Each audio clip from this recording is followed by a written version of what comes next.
আজকে আমরা যে বিষয়টা নিয়ে কথা বলবো সেটা বেশ অন্যরকম। আমাদের হাতে কিছু ধর্মতাত্ত্বিক নথি আছে, যা খ্রিস্টীয় বিশ্বাসের একেবারে কেন্দ্রে থাকা একটা রহস্যের একটা ধাঁধার সমাধান করার চেষ্টা করে। ধাঁধাটা হলো, কেন একজন সর্বশক্তিমান স্রষ্টাকে মানুষ হয়ে পৃথিবীতে আসতে হলো আর তারপর ক্রুশে মৃত্যুবরণ করতে হলো। এই নথিগুলো বলছে এর পেছনে 5টা গভীর কারণ আছে। চলুন এই রহস্যের গভীরে ঢোকা যাক। হ্যাঁ, ঠিকই বলেছেন। এটা কিন্তু শুধু একটা ঐতিহাসিক ঘটনা নয়।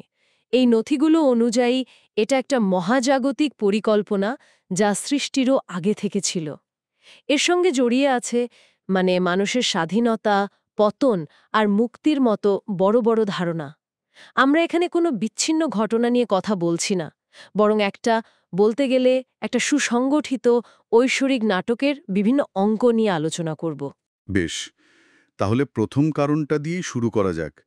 নথিগুলো বলছে এই পুরো পরিকল্পনাটা নাকি সৃষ্টির আগে থেকেই তৈরি ছিল। ঈশ্বর আগে থেকেই জানতেন যে মানুষ অর্থাৎ আদম তার অবাধ্য হবে। 1 মিনিট, তার মানে কি সৃষ্টির শুরুতেই একটা ব্যর্থতার পরিকল্পনা ছিল? এটা তো আমাদের সাধারণ ধারণার পুরো উল্টো। দেখুন, প্রশ্নটা খুব ভালো, তবে ব্যর্থতা শব্দটা হয়তো এখানে ঠিক নয়। এই নথিগুলো অনুযায়ী এটাকে ব্যর্থতার পরিকল্পনা না বলে মুক্তির পরিকল্পনা বলাটাই বেশি সঠিক। ঈশ্বর জানতেন যে মানুষকে স্বাধীন ইচ্ছা দিলে তার ভুল করার সম্ভাবনা থাকবে, কিন্তু তিনি সেই সম্ভাবনাকে ভয় পেয়ে মানুষের স্বাধীনতা কেড়ে নেননি। আচ্ছা। বরং সেই সম্ভাব্য পতনের পর মানুষকে কিভাবে উদ্ধার করা হবে সেই পরিকল্পনাটাও আগে থেকে করে রেখেছিলেন। তার মানে পতনটা দুর্ঘটনা হলেও প্রতিকারটা পরিকল্পিত ছিল। একদম। আচ্ছা, বিষয়টা পরিষ্কার হলো। তাহলে এই মুক্তির পরিকল্পনার সঙ্গে ঈশ্বরের মানুষ হয়ে আসার সম্পর্কটা কি? সম্পর্কটা হলো, প্রায়শ্চিত্তটা মানুষের তরফ থেকেই আসতে হতো। যেহেতু মানুষ পাপ করেছে, তাই একজন নিখুঁত মানুষকেই তার মূল্য দিতে হবে। আর এখানেই ঈশ্বরের প্রতিমূর্তি বা ইমেজ অফ গড ধারণাটি আসে।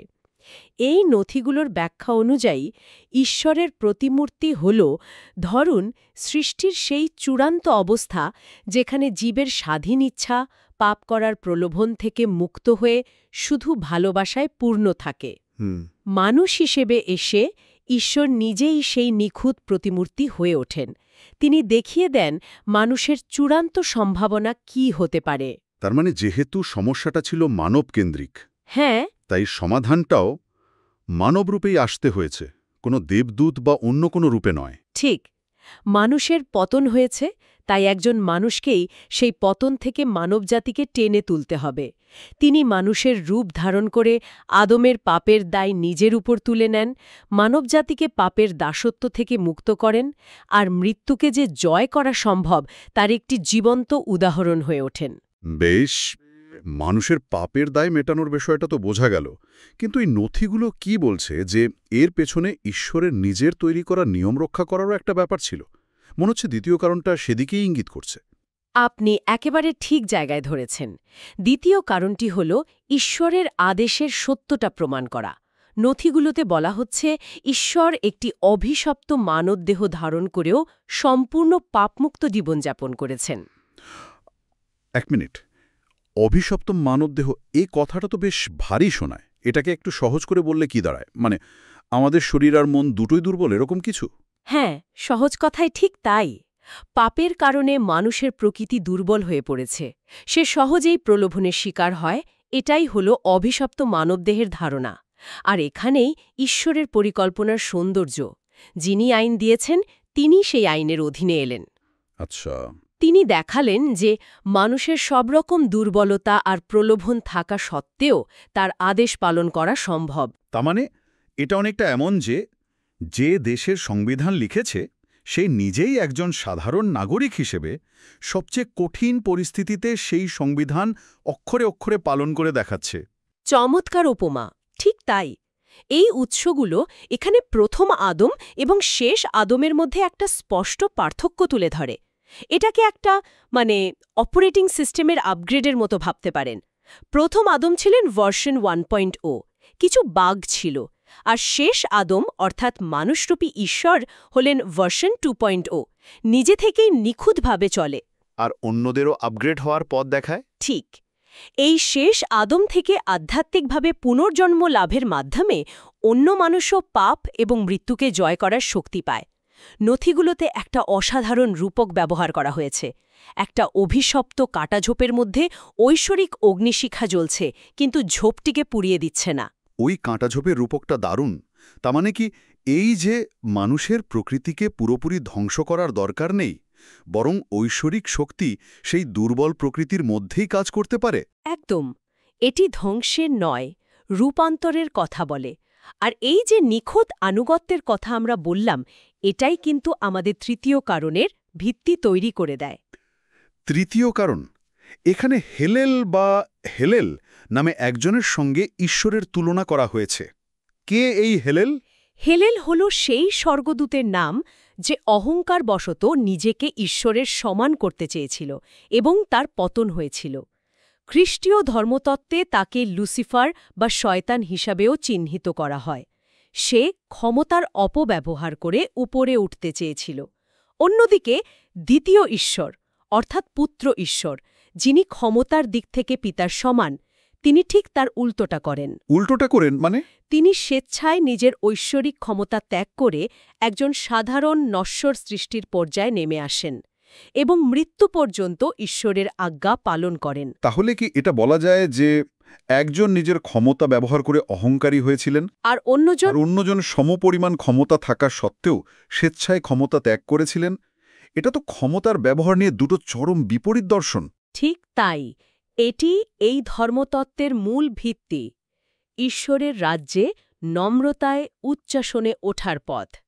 হেলেল অহংকারের মাধ্যমে ওপরে উঠতে চেয়ে নিচে পড়ে গিয়েছিল, আর পুত্র ঈশ্বর নিজেকে স্বেচ্ছায় নম্র করার মাধ্যমে সর্বোচ্চ সম্মান লাভ করেন এবং সমস্ত সৃষ্টির উত্তরাধিকারী হন। হ্যাঁ, এর মাধ্যমে একটি ঐশ্বরিক উদাহরণ স্থাপিত হল। ঈশ্বরের রাজ্যে ক্ষমতার আস্ফালন দিয়ে নয়, বরং ভালোবাসা আর সেবার মাধ্যমে নেতৃত্ব দিতে হয়। কারণ ক্ষমতার মাধ্যমে শাসন যন্ত্রণা সৃষ্টি করে, কিন্তু ভালোবাসার মাধ্যমে শাসনই ঈশ্বরের পথ। একদম, জোর করে আদায় করা আনুগত্য তো সত্যিকারের আনুগত্য নয়।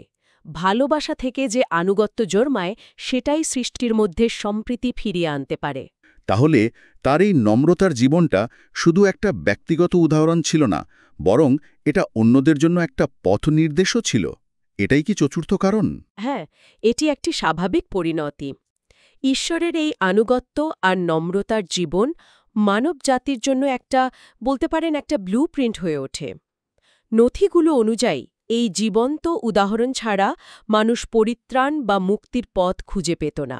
তার মানে তার জীবন শুধু অতীতের পাপের প্রায়শ্চিত্তই করেনি, বরং ভবিষ্যতের জন্য কিভাবে বাঁচতে হবে তারও একটা জীবন্ত নির্দেশনা দিয়েছে। অবশ্যই, তার এই আত্মত্যাগের মাধ্যমেই মানুষ পবিত্র আত্মার সান্নিধ্য লাভ করার সুযোগ পায়, যা তাদের ঈশ্বরের দেখানো পথে চলতে সাহায্য করে। বেশ, এই পর্যন্ত 4টি কারণ আমরা আলোচনা করলাম।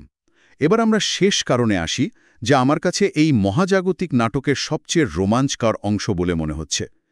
ঈশ্বর নাকি জেনে শুনে নিজেকে দুর্বল হিসেবে শয়তানের সামনে উপস্থাপন করছেন। এটা তো একটা ফাঁদ পাতার মতো শোনাচ্ছে। এখানকার যুক্তিটি সত্যিই আকর্ষণীয়। আমরা জানি কোনো সৃষ্টি তার স্রষ্টার ক্ষতি করতে পারে না, কারণ ঈশ্বর সর্বশক্তিমান। কিন্তু মানুষ হওয়ার মাধ্যমে ঈশ্বর নিজেকে স্বেচ্ছায় দুর্বল এবং আঘাতযোগ্য করে তোলেন। তিনি শয়তানকে এই সুযোগ দেন যেন সে মানুষকে প্ররোচিত করে তাকে হত্যা করে। কিন্তু কেন? এমন একটা ভয়ঙ্কর ঝুঁকি নেওয়ার উদ্দেশ্য কি ছিল? স্রষ্টাকে হত্যার সুযোগ দেওয়া তো অবিশ্বাস্য ব্যাপার। উদ্দেশ্য ছিল একটাই, মন্দ বাজলার আসল রূপটি সম্পূর্ণভাবে প্রকাশ করা। শয়তানের মন্দ প্রকৃতি যে কতটা গভীর তা প্রমাণের জন্য এটা জরুরি ছিল। এই ঘটনাটা মহাবিশ্বের সামনে দেখিয়ে দেয় যে সুযোগ পেলে শয়তানের অহংকার আর ঘৃণা এতটাই বেশি যে সে স্বয়ং স্রষ্টাকেও হত্যা করতে দ্বিধা করবে না। এটি একটি চরম বৈপরীত্য তুলে ধরে। একদিকে প্রেমময় ঈশ্বর, যিনি পাপী মানুষের জন্য নিজের জীবন দিচ্ছেন, আর অন্যদিকে শয়তান, যে কিনা নিজের লোভ আর অহংকার মেটাতে স্বয়ং স্রষ্টাকে হত্যা করতে উদ্যত। এই ঘটনাটি শয়তানের বিচারকে নৈতিকভাবে অনিবার্য করে তোলে। এটা ছিল মন্দের ওপর ন্যায়ের চূড়ান্ত বিজয়, যা শক্তি দিয়ে নয় বরং নৈতিক শ্রেষ্ঠত্ব দিয়ে অর্জন করা হয়েছে, একটা ঐশ্বরিক চেকম্যাট। তাহলে সব মিলিয়ে যা দাঁড়ালো এই নথিগুলো অনুসারে ক্রুশবিদ্ধ হওয়ার ঘটনাটি কোনো আকস্মিক ট্র্যাজেডি ছিল না, বরং এটি ছিল একটি সুচিন্তিত, বহুমুখী, একটি ঐশ্বরিক কৌশল। একদম। এর উদ্দেশ্য ছিল একই সাথে মানবজাতিকে মুক্ত করা, ঐশ্বরিক আদেশের সত্যতা প্রমাণ করা, নম্রতার আদর্শ স্থাপন করা, মুক্তির পথ দেখানো এবং মন্দের চূড়ান্ত বিচার নিশ্চিত করা। ঠিক, এটিকে সৃষ্টি এবং ইতিহাসের কেন্দ্রীয় ঘটনা হিসেবে উপস্থাপন করা হয়েছে, যেখানে ঈশ্বরের ভালোবাসা, ন্যায় বিচার, প্রজ্ঞা এবং ক্ষমতা সবই প্রকাশিত হয়েছে। মানুষ হিসেবে তার এই আত্মত্যাগের মাধ্যমে প্রতিটি কারণ একে অপরের সাথে সংযুক্ত থেকে একটা সম্পূর্ণ ছবি তৈরি করে। এই গভীর আলোচনা আমাদের জন্য শেষ পর্যন্ত একটি প্রশ্ন রেখে যায়। যদি এই উৎসগুলো অনুযায়ী নিজেকে বিলিয়ে দেওয়াই সাফল্যের পথ হয় এবং ভালোবাসাই ক্ষমতার চূড়ান্ত রূপ হয়, তাহলে আমাদের নিজেদের জগতে ক্ষমতা এবং সাফল্য সম্পর্কে যে প্রচলিত ধারণাগুলো রয়েছে, এই নীতিটি সেগুলোকে কিভাবে চ্যালেঞ্জ করে?